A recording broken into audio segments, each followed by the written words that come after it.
Never before in history America's inspired birth.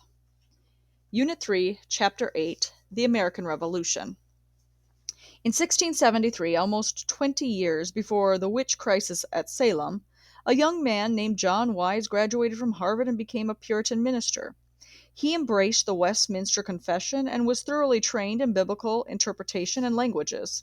The aspect of Wise's thought that is so important for understanding the development of early America, however, is this. He provided the philosophical justification for the political theory that would give rise to the United States of America. Using the law of nature as his starting point, see section 1.1, Wise explained the origin and function of government. He argued that people institute governments to promote their interests and to secure their rights and concerns.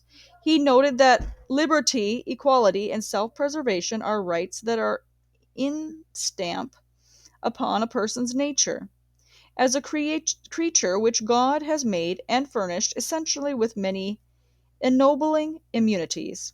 Wise admitted that he was not the originator of these ideas, but that he was drawing from thinkers like Warrington and Pufendorf.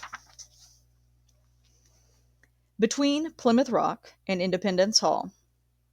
As we examine the political theories of Jefferson, Adams, and Madison, it will become plain that their views correspond unmistakably with those of Wise. This is not to say that they had Wise in mind when they articulated their ideas.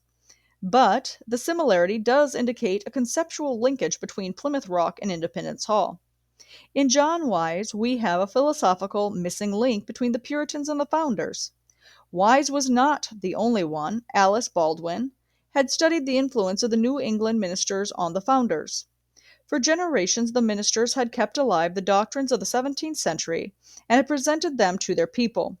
Most significant was the conviction that fundamental law was the basis of all rights. God ruled over men by a divine constitution. Natural and Christian rights were legal rights because they were a part of the law of God. The similarity between the political philosophy of the 17th century and that of American Revolution has often been pointed out, but the lines of transmission have never been clearly traced. The teachings of the New England ministers provide one line of unbroken descent. For 2 generations and more, New Englanders had been taught that these rights were sacred and came from God, and that to preserve them they had a legal right of resistance and, if necessary, a right to alter and abolish governments and by common consent establish new ones. Although the Puritanism of the 17th century continued to flourish in New England, in the 18th century in New England, a new form of Anglicanism emerged that was unwelcome in New England. Anglicanism was the official state-sponsored religion of England and was organized as the Church of England. From the Anglican perspective, since the colonists were English, they ought to be members of the Church of England. The missionary arm of the Anglican Church was called the Society for the Propagation of the Gospel, SPG. The SPG had regularly been sending representatives to America, and Puritan leaders were suspicious of their motives. Controversies erupted when the Church of England began deliberations about sending an Anglican bishop to New England. Such a bishop would automatically control all church activities and appointments in New England. Jonathan Mayhew, who graduated from Harvard in 1744, was the most outspoken opponent against having an Anglican bishop in New England. Mayhew was a New England minister who embraced the writings of Algernon Sidney, see section 2.6.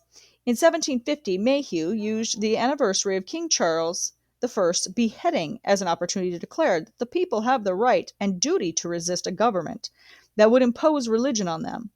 His sermon included many principles later adopted by the founders. No civil rulers are to be obeyed when they enjoin things that are inconsistent with the commands of God.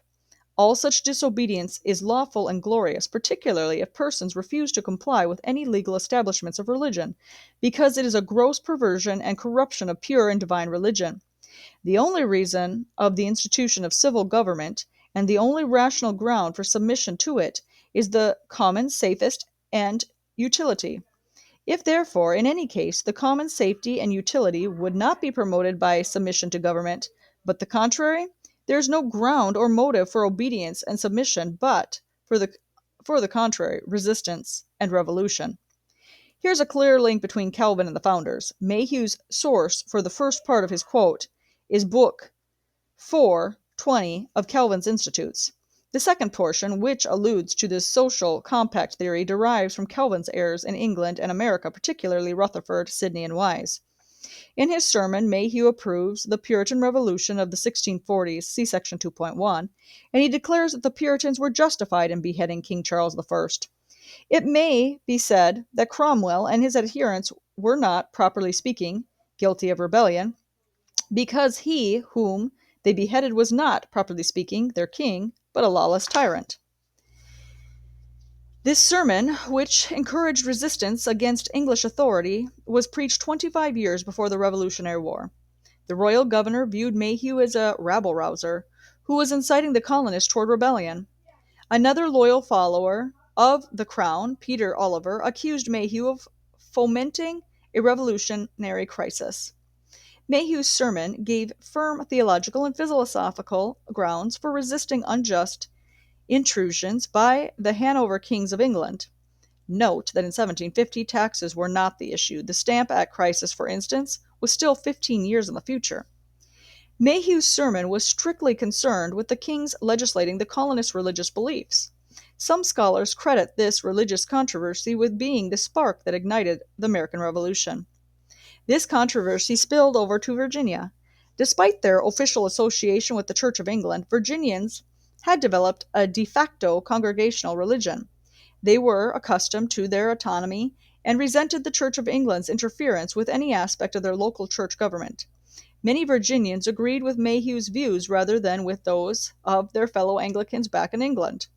In the mid-1750s, Mayhew and the New England clergy were distracted by the outbreak of the French and the Indian War. This war resulted from the common desire of both the American colonists and English to expand their influence westward across North America. Since the French were in the way, this meant driving them out. The New England clergy, including Mayhew, actually supported the king in his efforts to defeat the French. This was perhaps the last time the New Englanders and the British crown saw eye to eye. After the French were defeated, a new crisis arose.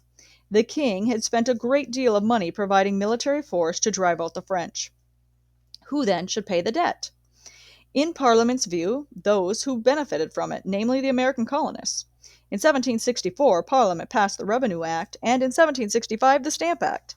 These acts imposed taxes on the colonists for defraying the expenses of defending, protecting, and securing British colonies and plantations in America. The taxes seemed perfectly reasonable and fair to Parliament, but the colonists thought otherwise. Although the governments of the various colonies had been taxing their own citizens for years, that was in keeping with the English common law because those citizens were represented in the colonial assemblies. James Otis, who graduated from Harvard in 1743, articulated the colonists' opposition to British taxes. Citing common law authorities dating back to the Magna Carta, Otis insisted that the Stamp Act violated the God-given rights of the colonists. When the Parliament shall think fit to allow the colonists a representation in the House of Commons, the equity of their taxing the colonies will be as clear as their power is at present of doing it without. It seems plain that the reason why Ireland and the American plantations are not bound is because they are not represented in the American Parliament. Here's the origin of the slogan that incited the American Revolution: no taxation without representation. This new crisis also revised the old controversy about an Anglican bishop in New England and the presence of the SPG. The New England ministers argued that the Stamp Act crisis and the Anglican controversy were two sides of the same coin. Besides Jonathan Mayhew, who died in 1766, Charles Chauncey and Ezra Stiles were leading clergymen who took this tack. Although the king never did impose Anglicanism on the New Englanders, the colonial leaders saw religious coercion and unjust taxation as ever-present threats by the British crown. The colonial leaders fused both issues into one. Two long-standing religious grievances, writes Carl Bridenbaugh, fresh civil ones were now added, and it was the conjunction that produced the crisis of the Revolution. John Witherspoon, for example, argued that if Americans yield their civil liberties on taxes, then they will next be forced to yield their religious liberties. James Otis, John Hancock, Samuel Adams, and John Adams, all Harvard graduates, saw the conflict as encompassing both political and religious rights. John Adams noted that the religious aspect of the conflict between America and England greatly contributed to the colonists' revolutionary spirit. A cartoon in the London Political Register in 1769 illustrated the religious nature of the conflict. The cartoon depicted an Anglican clergyman being thrown out of America by a mob of colonists. One colonist is holding a book entitled Sidney on Government. Conflicts over religion and taxes gave the colonial leaders the opportunity to put the political theories they had been developing into practice. They were already eager to resist the king, to follow in the footsteps of their 17th century forebears, and to complete what Cromwell had started, but was unable to maintain. Religious controversy helped precipitate the American Revolution. Alice Baldwin summarizes how this controversy attributed to American independence as follows. The arguments used against England were no new ones. On the contrary, they had continuous history running back into the past. They were the result of long discussions of traditional belief, a continual reinterpretation of the Bible in the light of new philosophy. They grew out of theology and church polity. But the sharp ecclesiastical controversy, the alliance of the ministers with the leaders of the agitation against England, was one reason for its success. They were organized and could easily communicate with each other. They were able and zealous propagandists with a remarkable opportunity for reaching the people. All through the struggle, they used every means at their disposal to present the old arguments with a new force.